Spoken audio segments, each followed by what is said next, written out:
Where did a reggae album come from and why? The concept is so dope.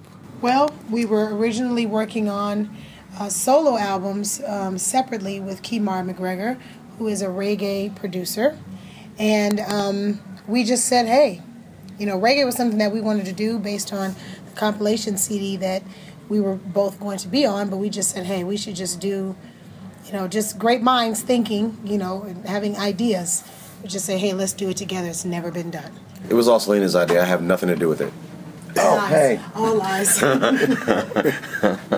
Lies, all lies. 9 songs, 3 duets, 3 Musiq songs, 3 Syleena songs. 9 songs made in 9 days. 9 is the name of the album. Right. What's the meaning of 9? No, that actually was Syleena's idea. All right. The concept came from me wanting to work on a reggae album and she wanting to work on a reggae album. And it basically progressed immediately into, hey, let's do a reggae album together. I called out, well, you know, I already did 3 songs. If you do 3 songs on your own, and if we do 3 duets together, then that basically will be the album. Right. And like I said, she was the one to say, hey, and we can call the album 9. You know, and I was like, dude, that's genius. Yeah. And now what we're doing is we're finding depth and meaning behind the title. However, ultimately that was the inception of that concept. But 9 means completion. It means it has spiritual meanings to it. But it means artistry. It means God, there's so many things it means. 9 is the last number in the numerical in numbers. It's the last number. It is 10, 11, 12. It's the last single number. So being the last single number, 2 people coming together, 2 single people coming together and making a complete thing. It has a lot of different cool meanings: humanity, artistry.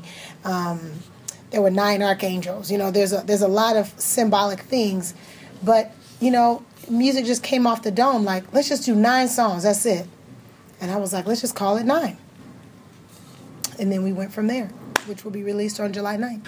it was just eerily ironic how it was synonymous with our whole intention behind it. It being associated with creative expression and love and the concept of serving and serving humanity and things like that in the way of love.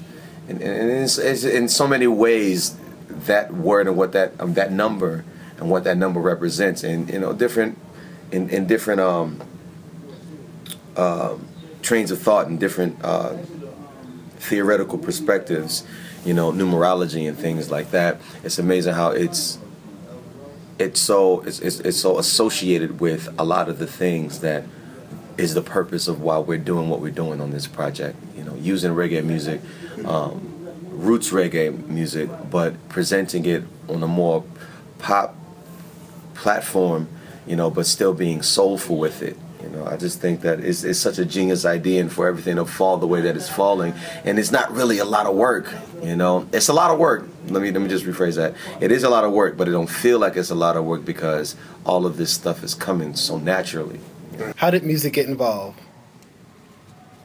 Through well, I've known Musiq for years, and we found out that we were both doing a duet with Kemar, and we were in the studio doing our duet, and it just stemmed from there.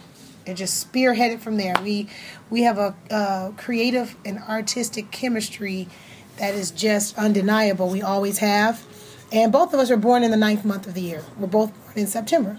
That's another thing that we have in common, and we just really get along. We really see eye to eye on things, musically and life, personally, everything. So this is a no-brainer for us. It's just an easy. It's an easy progression.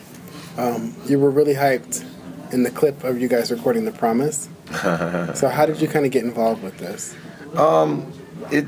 You know, Kemar, you know, the producer, Flava McGregor, he approached me about working on a song, approached her about working on a song, and it was inevitable that our paths would cross. So when the idea came for us to do the song together, and this is what came out that day, we wrote the song that day, and everything came that day, you know. So it was just so good that. You know, we were able to do something. I mean, I guess, you know, if I could speak for her, we pretty much knew that it would be good because we have a history. We've known each other for a long time. So that whole drama element is not there. You know, we're not trying to outshine each other. We check our egos at the door. Like, all of that stuff is so not part of that process, a part of our process, you know. So we try to keep things focused on what the agenda actually is, you know, and it's real easy working with her, and I'm just really excited about the fact that I'm able to work with somebody who's as dope and as comfortable to work with as she is, and we're doing a project that's on such a huge magnitude that I can't recall anyone have ever doing this before, or it having ever been done before. So right. I'm excited. It's for so many reasons I was excited, you know, and that was just, you know, in that moment, you know, it kind of just came to a head a little bit, and we were just celebrating the fact that, you know, we realized that we got something, you know. Can we look forward to tour? After? Oh, definitely, most definitely. We were actually just talking about it. My people and her people, myself and her, were on a conference call with the producer as well, and we just, you know, throwing out ideas, putting stuff on the table, see what we can do. And right now, you know, things are being talked about, people are being contacted, resources are being moved around. So probably as early as this summer, we're looking to go out on the road and give people this music, this love music. We don't know what it's called, but the 9 tour so far. But definitely, because we're both artists that love to tour, want to tour, so it's just a matter of logistics. It's gonna happen.